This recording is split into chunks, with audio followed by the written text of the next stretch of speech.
For the first time, Democratic voters sympathize more with Palestinians than with Israelis. Cracks are showing. Calling on the UK Prime Minister to boycott a visit by Netanyahu. Saudi Arabia refused to grant visas to Israeli delegation. Former Mossad director says the apartheid state is on the verge of collapse. Organization responsible for assassination, torture, blackmail is now very worried about judicial switch up. Easier to grapple with just the judicial than the underlying sin of the creation of the occupation. Ahmed Manasra, one of the most gut-wrenching stories of Palestinian children trapped in a never-ending nightmare of mistreatment and torture by the occupation. And this is the judiciary they're trying to save. You are walking down the street on Apartheid Avenue, and you've got a sign that says democracy.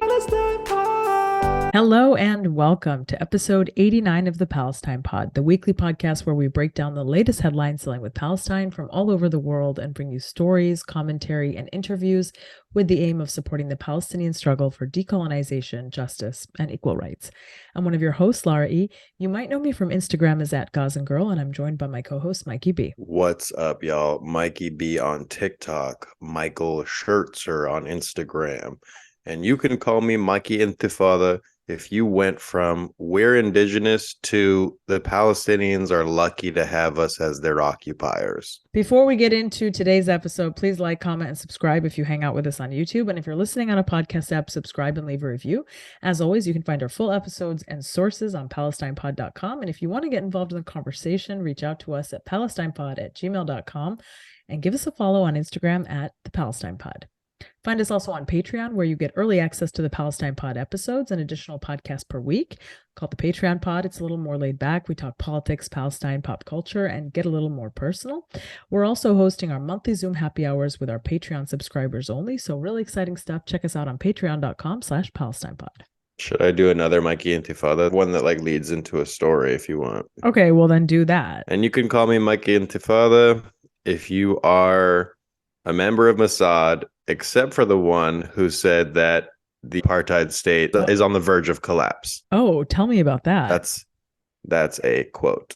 Absolutely. Israel is on the verge of collapse, says former Mossad chief. Tamir Pardo issues warning as first reading of proposed judicial reforms was passed. Former Mossad director Tamir Pardo says the country is, quote, on the verge of collapse as the first reading of Prime Minister Benjamin Netanyahu's proposed judicial reforms were passed. Pardo, who led Mossad, Israel's brutal secret intelligence force from 2011 to 2015, wrote on the Jerusalem Press Club website, quote, the current divisive leadership, on the contrary, which is struggling to tear us apart from within, brings this state to a verge of extinction, ignoring the fact that our options to halt are running short. One cannot know for certain if there is even still time to stop now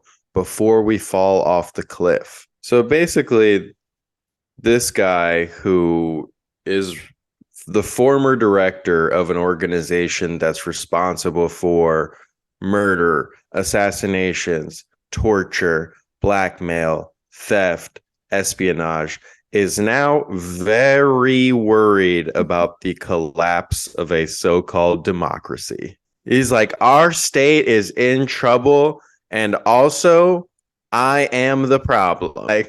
It's actually very emblematic of these settler demonstrations where they're like, yes, we're going to fix the occupation. And somebody has to be like, hey, bucko, you are the occupation. Yeah, they still didn't get the memo, though, because they're still out in the streets every week protesting, trying to save their democracy without the slightest hint of irony. So funny that they were good with home demolitions, murders, raids, everything that Palestinians deal with daily. But the second they started to switch up the judicial, they're like, well, that's too far for me, huh? that's a bridge too far. That's exactly like the video I saw earlier this week of former Israeli Prime Minister Ehud Olmert criticizing the Netanyahu government and calling on the UK Prime Minister to boycott a visit by Netanyahu. It's so awkward. He comes out in this video and he's basically like, Benjamin Netanyahu leads a government whose members support the pogroms, which were committed against the Palestinian township of Hawara, and the ministers in the cabinet of Netanyahu support the suppression of Palestinians and the denial of fundamental human rights to these people. And I'm like, Ehud Olmert is saying this? Like, what? What is going on? This is so weird. The cracks are showing. It's just like, right?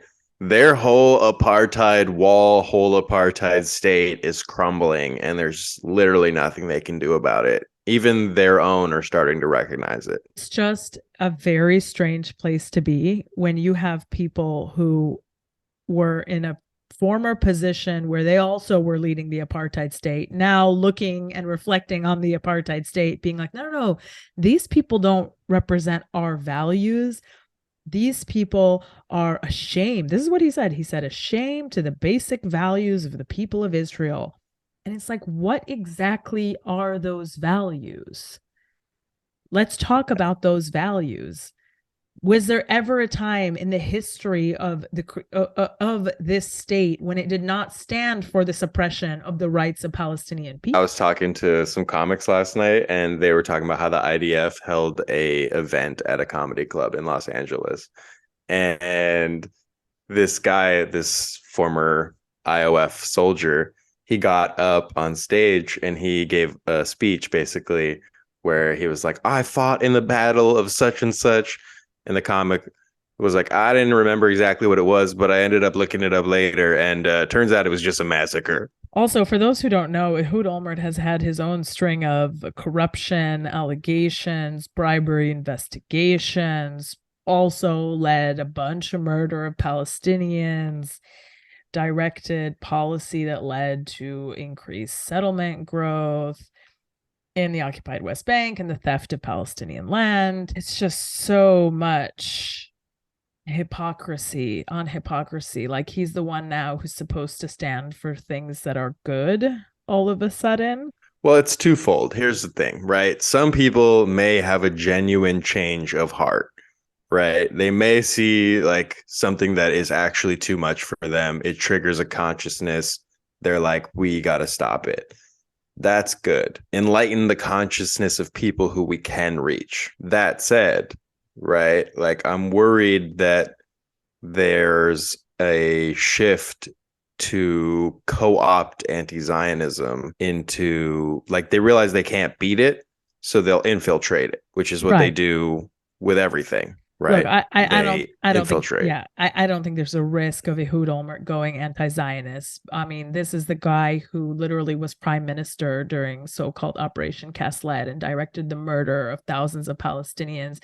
This is a guy who spent 27 months in prison for corruption and only was released in 2017 for good behavior. I think he's just happy to be back in the spotlight and say something about his former adversary. This has nothing to do with all of a sudden having sympathy for Palestinians, but it is like, no, but I'm talking about, I've seen people who are Zionists now co-opting the language of anti-Zionism on TikTok, on Instagram, on Twitter, because they recognize that it's actually futile to fight on the merits. Like, they're going to lose. And so they're infiltrating. You have agents of propaganda online infiltrating communities and using language in a way that, like, gives off an anti-Zionist vibe. But then they're like, actually, now that I've got your attention, I'd like to bring you to a timeshare, like a timeshare on stolen land. Come, we'll talk about peace. Yeah. Retire in the Jordan Valley. Yeah. Isn't that in Jordan? No, it's actually in Israel.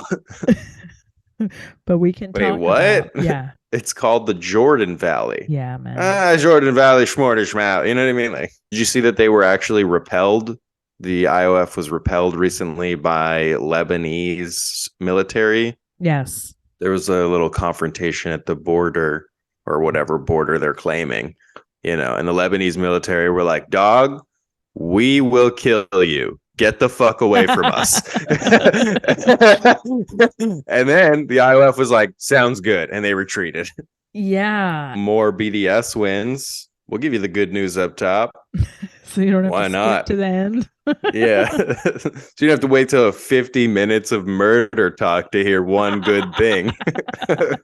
There was a report that the UAE has halted its military purchases from the occupation amid political turmoil. Here's a quote from a UAE leader who goes unnamed because if you get named in the UAE, then you're dead. As long as we can't be certain that Prime Minister Netanyahu has a government that he controls, we can't cooperate. So he did hit him with a double negative. In a separate report, public broadcaster Khan reveals Saudi Arabia's refusal to grant visas to Israeli delegation taking part in UN tourism conference. So it's nice for them to know what it's like to have your movement be restricted. UAE is freezing its purchase of military equipment from the occupation over Netanyahu's government's recent policies. What is the threshold where these governments were like, that's too much? Was it the judicial switch up? Was it that they were like, okay, now that this whole like sham system has already been running on a kangaroo court, rubber stamping the detention of children. These are the people who are like, now it's too much. Just because they were like, we're going to shift some paperwork around. Everyone's like, the judicial reform, the judicial. And it's like, why is that the scandalous thing? He really is just shifting around the balance of power in an already apartheid state. And for whatever reason, that's what's making people go insane. And nobody's reacting to the fact that the underlying entity itself has always been an apartheid state. You know why? Because it's really easier to grapple with just the judicial switch up than the underlying sin of the creation of the occupation, right? It's so much easier to be like, oh no, we only need to fix the judges, not every checkpoint and apartheid road. Yeah, and the very essence of this entity, which is a state founded on racial purity, right? Because that, I mean, if you start to tackle that, then you are really in some sort of an existential questioning. And the only answer is that we cannot exist in this way. And I don't think that the people that are out there in the streets of Tel Aviv are ready to grapple with that. They still think that the entity can be saved. And they still think that the entity can exist in a way that is compatible with human rights and progressive values. Boy, are they wrong, Also, just the occupation is losing its foothold in the Levant in general, right? Saudi Arabia and Iran have made a deal to reestablish diplomatic ties and will be reopening embassies within the next 2 months. Kind of a power balance away from U.S. hegemony, right? Like yes. Saudi Arabia starting to work more with Iran. That is a shift away from U.S. policy. All Saudi Arabia needs to do is be like, we're not going to trade in the U.S. dollar, and everything that the U.S. empire has goes away immediately. Yeah, it is interesting, though, how a day ago, some analyst in Al Jazeera wrote that the U.S. has described the China brokered normalization deal between Saudi Arabia and Iran as a, quote, good thing, despite the message it may send about waning U.S. influence in the region. How could they not? Yeah, it's a good thing. It's a good thing. She didn't text me back. It's a good thing. That's what I wanted. That's exactly what this is. This is totally the U.S. trying to save face, not knowing what the hell else to say. Because what can they say? This is a terrible thing for us. They don't want to draw attention to the fact. This was bad for us, actually. This hurt our feelings. Could you not cooperate? Did you see that weird video when Joe Biden is asked his thoughts about this? Literally every time Joe Biden talks, it sounds like banana pudding. No, this is so worth it. Hold on. The man's brains are cottage cheese. So a reporter asked Joe Biden, what are your thoughts on Saudi Arabia and Iran reestablishing diplomatic relations. And listen to what he says. He goes, the better the relationship between Israel and her Arab neighbors, the better for everybody. And it's like, that wasn't the question. Is he programmed? Is he Hasbro program? That sounds like a Twitter response. Yes. You'd get from somebody with no profile picture. Exactly. It's like he is a Zionist bot. Joe Biden, the Zionist bot. You know what that is? That's high-level media relations training. He's on a different level. He's not even letting you dictate the conversation. You're asking about Saudi Arabia, you're going to hear about the occupation. Yeah. The former editor for the Jewish Press, an Orthodox Jewish newspaper in New York City, was identified 2 years ago as a member of January 6th mob by Politico and was charged with 2 felonies for his actions storming the Capitol. You know how sometimes we're like, hey, why is that Nazi flag next to that Israeli flag? And also, is that the same guy? You know how I've made that joke before? Yes. Well, today, allow me to introduce you to Elliot Resnick, the guy who is that guy. He's drawn controversy before January 6th for incendiary and bigoted comments labeling African religions as primitive, suggesting white supremacy is fictional. He grabbed a Capitol police officer's arm while after the doors were breached. Resnick remained by the entrance and helped pull other rioters into the building at one of the earliest moments of the breach. The Jewish Press editorial board defended Resnick's presence at the Capitol, contending that he was there in a professional capacity to cover the events of the day. The Jewish Press does not see why Elliot's personal views on former President Trump should make him any different from the dozens of other journalists. Like, they were just like, why should his personal views about Trump warrant a story in Politico when there were other reporters there in an official capacity reporting? They basically just tried to say he was there reporting when apparently he was pulling up rioters from like the terrace into the Capitol.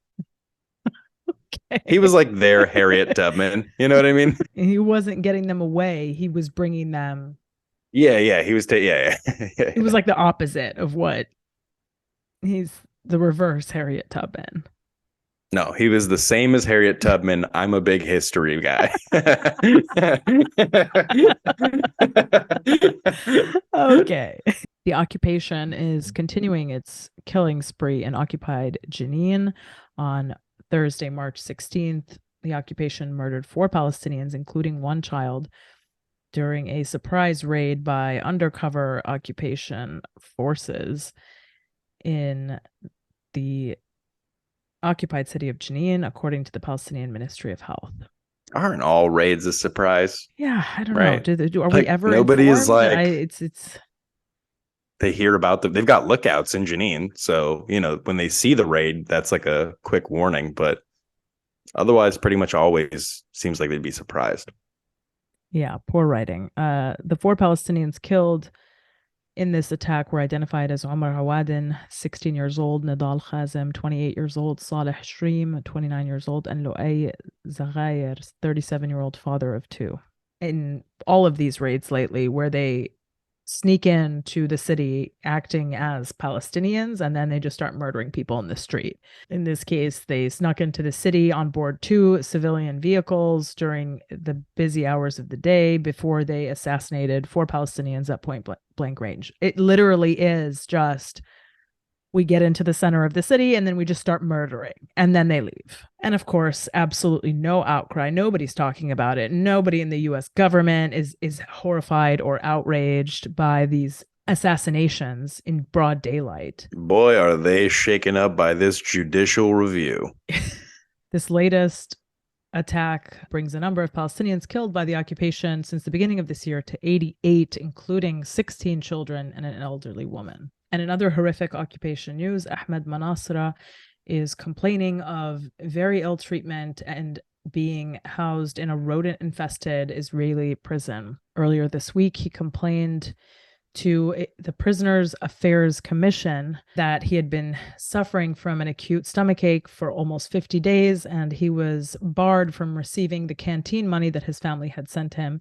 He also added that he was served insect-infested food and locked into a rat-infested cell. By the way, he's also been kept in solitary confinement for months upon months, and every few months the occupation renews his solitary confinement. One of the most gut-wrenching stories of Palestinian children who have just been trapped in a never-ending nightmare of mistreatment and torture by the occupation that just continues to play out in front of the world. And he remains kidnapped. He was kidnapped at the age of 13 in 2015, and now it's 2023, and he remains trapped in this system of Israeli control and oppression. And it's every time there's a story about him, it's just absolutely gut-wrenching to see what is the latest and how they are torturing and mistreating him. He should be at home with his family, and he should be receiving deep medical care for the years of mistreatment, for the years of torture. And he's being not only deprived of medical treatment, but he continues to be tortured by the occupation. It's horrible. It's absolutely horrible. Recently, a group of 36 psychologists appealed to the Israeli president to pardon Ahmed Manasra due to his mental health condition. Despite this, the occupation judge ordered the extension of his solitary confinement for another 6 months. And so that's where he remains today. And this is the judiciary they're trying to save. Right. This is the pre-reform judiciary. This is the one where they're like, we can't lose this. It'll never make sense. None of it will ever make sense. They have to be so narrow-minded in their protests. I mean, it's crazy when you see them walking down the streets and marching and holding up their signs. Like, what do these signs say? Like, save our democracy? What democracy? Like, just engage any of them in conversation about their weird signs. None of their signs are rooted in reality or fact. Also had to cross out death to Arabs on that same sign. So yeah, they're like, no, that was last week's protest. We're doing this now. We're doing save our country. We painted over it. They recycle. Okay. Just look at some of the signs that are being held. No, thank you. No, I just Googled what some of these signs are. I'm looking at a Times of Israel article. Okay. One sign just says democracy.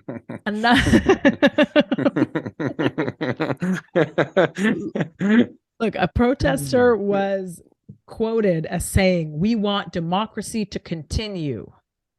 That's why I'm here." Another sign reads, "We are not afraid." It's like Eminem lyric. Yeah.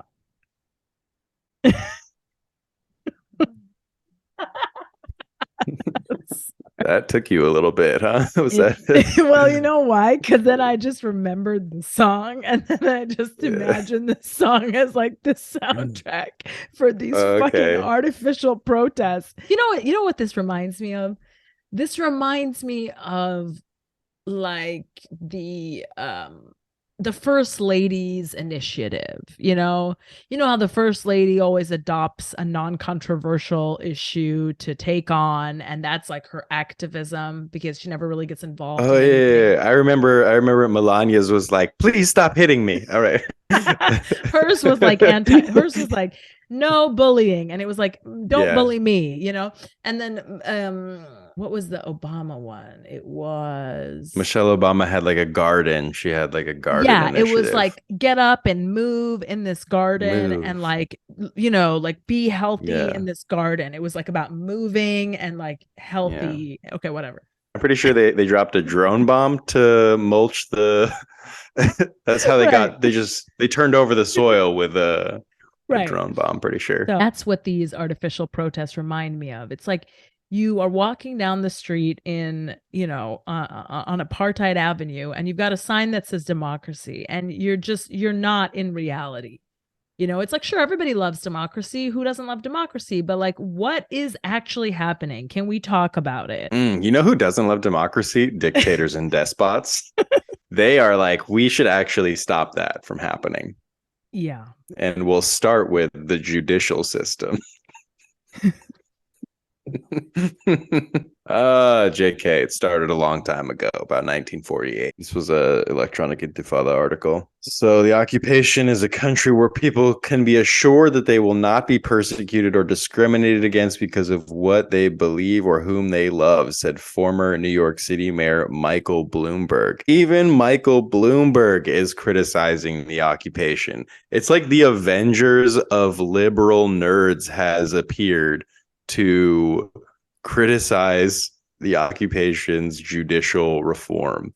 He warns that Israel's shining democracy needs to be defended from legal reforms. It's actually not permitted to register a same-sex marriage inside the occupation. But it goes further than just same-sex marriage. The occupation doesn't even allow marriages between a man and a woman unless they are of the same religion. Mixed religious marriages are banned, and there's no option for civil marriage.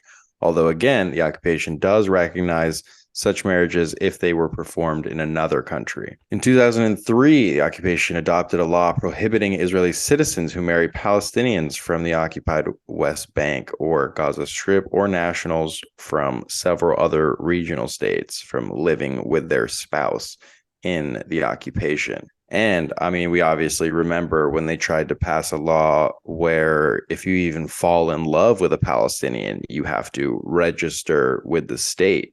Right. That's how fire Palestinians are at sex. They are like, we got to get the fucking state involved with this. We got to put the full apparatus down on these motherfuckers. From the Zionist perspective, the laws not only prevent more Palestinians from coming inside of the occupation, but has the added benefit of forcing any of the 2 million Palestinians who have the Israeli citizenship or residency to leave the country if they want to marry and start a family with the person that they love. This extreme racist measure practiced against Palestinians for over 20 years would not have passed even in apartheid South Africa. Adala, a group that is mounting legal challenges to the law, said after the Knesset renewed it again recently, early in March. This law is not just another one of the countless forms of discrimination against Palestinians by Israel. It is a violation of the most basic human rights and an invasion of the most intimate space of the family unit. Adala points out that even the South African Supreme Court struck down similar measures during apartheid. And I don't know if you saw this recently, but Professor Noam Chomsky said that he doesn't even call it apartheid because it's worse than apartheid. He said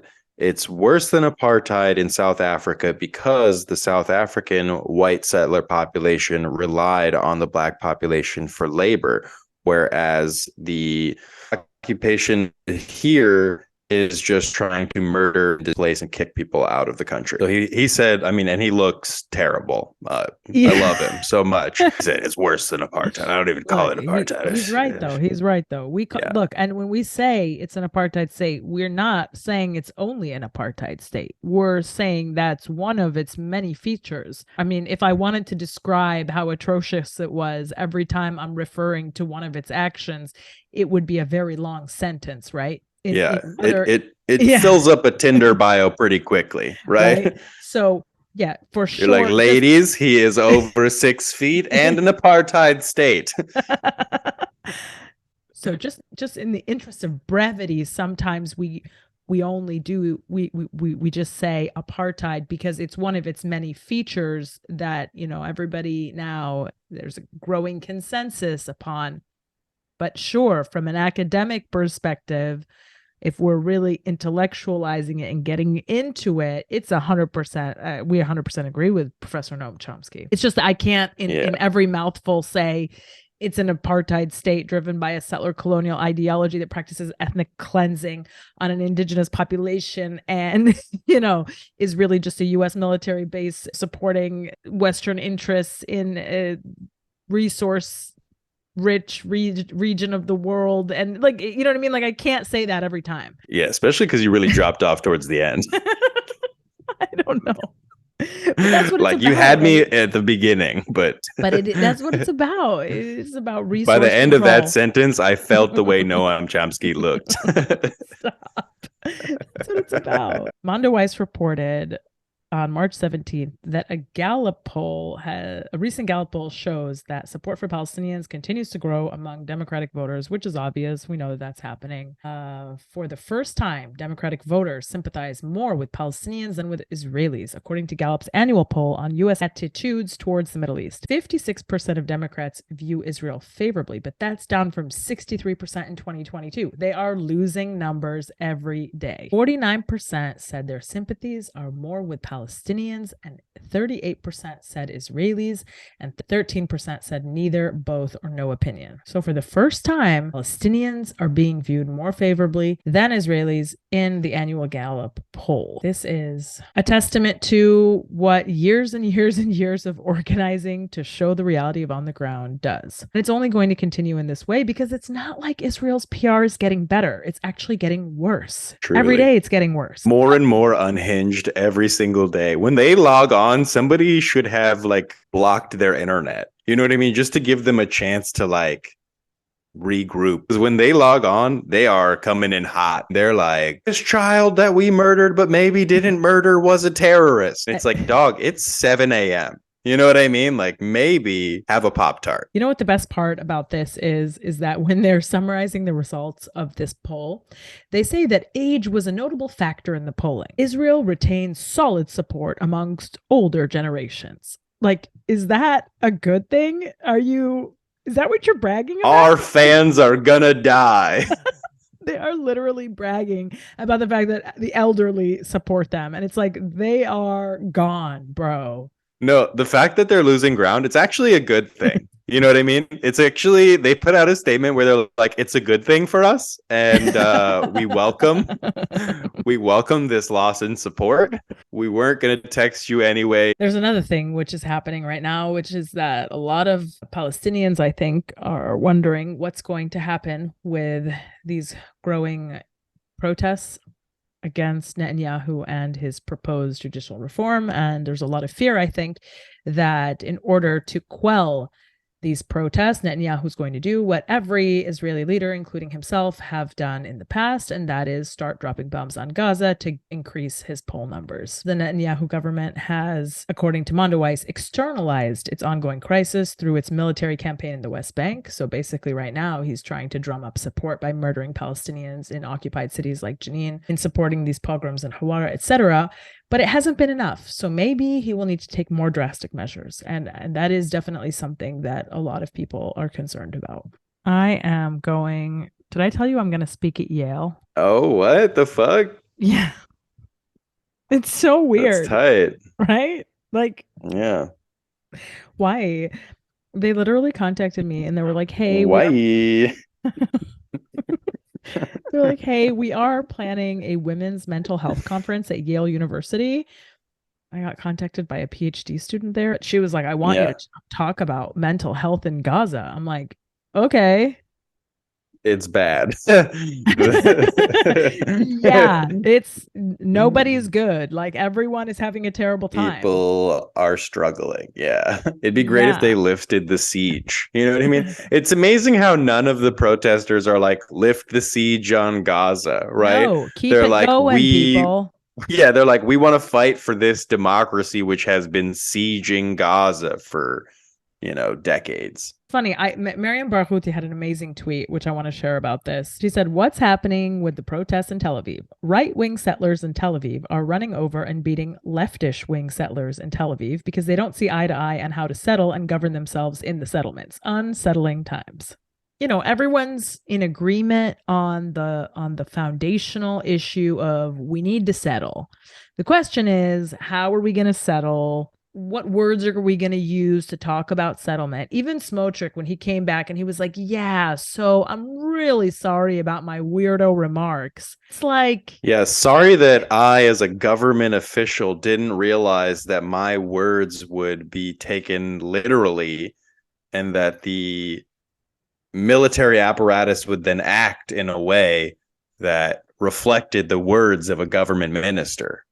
Especially because couldn't imagine. Yeah, especially because that's what this country was founded on. What he said was he didn't realize his wipeout Hawara call would be seen as an order. Right.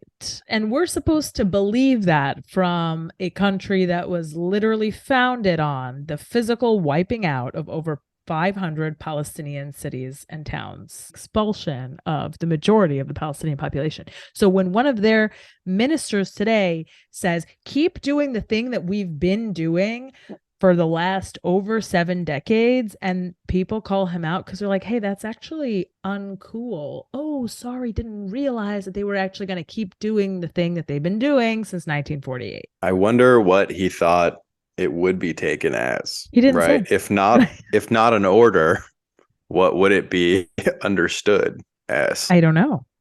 And you know what else is weird? He said that he apologized to the IOF, and he also recognized that quote unquote soul searching was required on his part. Yeah, that's what they call murdering people in Jenin. It is searching for souls, and then they snatch them. The public is willing to accept a certain level of state sanctioned violence on a daily basis against Palestinians. A certain level of ethnic cleansing is allowed to appear in international headlines, Palestinians having their houses stolen, their land burned, there's just a certain amount of it which just sort of goes unnoticed in the news on a daily basis.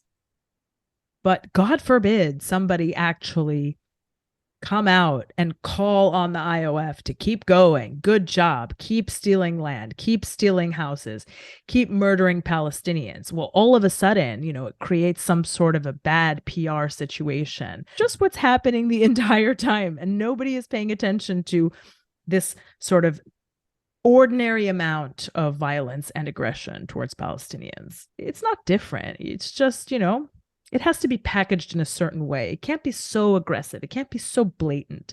It can't be a full-on genocidal cry. It can be just like genocide light, and we're good with it. Do you remember that video where there was a girl who was like, I don't like to say may their villages burn. I just prefer I hope they leave. Yeah. That's like the vibe of this, where it's like, he said burn their villages, and then everybody in their PR machine was like, no, we only say that in Hebrew because the Americans don't understand it. We say in English, we say two-state solution. I knew it. Folks, that has been another episode of the Palestine Pod. Thank you all so much for listening. Check our full episodes and sources at www.palestinepod.com. Follow us on Instagram at The Palestine Pod. Send us an email at palestinepod@gmail.com, and look for us on Patreon, www.patreon.com/PalestinePod. That's been another episode of the pod. Thank you all so much for listening. Have a great day. Just says may have come. Honestly, when AP News says may have come, it's dog, like you got nothing. It's like definitely shut did not the fuck come. up. Yeah, definitely. May have come. Hit the group text. She didn't come. She most certainly did not. He's a scrub.